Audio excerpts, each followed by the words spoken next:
పొడిచి ఎన్నుపోటు ప్రోగ్రామ్స్కి శ్రీకారం చుట్టారు కూటమి ప్రభుత్వం ఒక సంవత్సరం అయిన సందర్భంగా. ప్రజలందరూ ఒక మాటలో చెప్పాలంటే తిరస్కరించారు, విమర్శించారు. కానీ ఆ ఫ్యాక్షన్కి అలవాటు పడిన వ్యక్తులు, ఆ దోపిడీకి అలవాటు పడిన వ్యక్తులు రోడ్డు మీదకు వచ్చి ఎన్నుపోటు అని ప్రచారం చేయడం కూడా జరిగింది. ఒకసారి ఆలోచించాలి, తెలుగు ప్రజానికానికి, రైతాంగానికి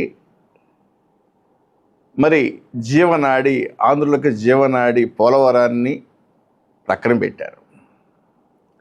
అదేవిధంగా ఆంధ్రుల కలల రాజధాని అమరావతిని పూర్తి స్థాయిగా ధ్వంసం చేశారు. 3 రాజధానులను మురిపిస్తాము అని చెప్పి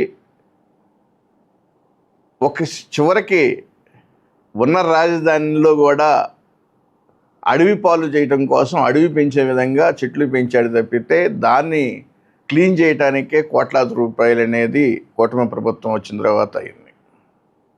వీటన్నిటిని బాగు చేస్తున్నారు. అమరావతిని ఒక సుందర నగరంగా తయారు చేయటం కోసం ప్రణాళికలు సిద్ధం చేసుకొని సాక్షాత్ ఆ రోజు శంకుస్థాపన చేసిన మోడీ గారే మళ్ళీ వచ్చి పునః ప్రారంభం కూడా చేయటం కూడా జరిగింది. సుమారు 1,00,000 కోట్ల రూపాయలు వెచ్చించి మంచి రాజధానిగా నిర్మించాలనే దాని మీద ఒక తలంపుతోటి ముందుకెళ్తూ ఉన్నారు.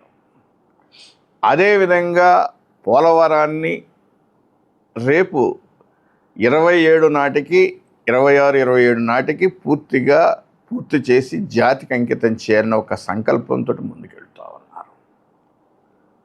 వీటన్నిటిని చూసి వారవలేక ఈరోజు కొత్త వాళ్ళ యొక్క స్కాములు ఒక్కొక్కటి బయటకు వస్తుంటే, అటు చిత్తూరు జిల్లా నుండి భూముల స్కామ్ నుండి, ఇటు నెల్లూరు జిల్లా స్కాముల నుండి లిక్కర్ స్కాముల వరకు ఈరోజు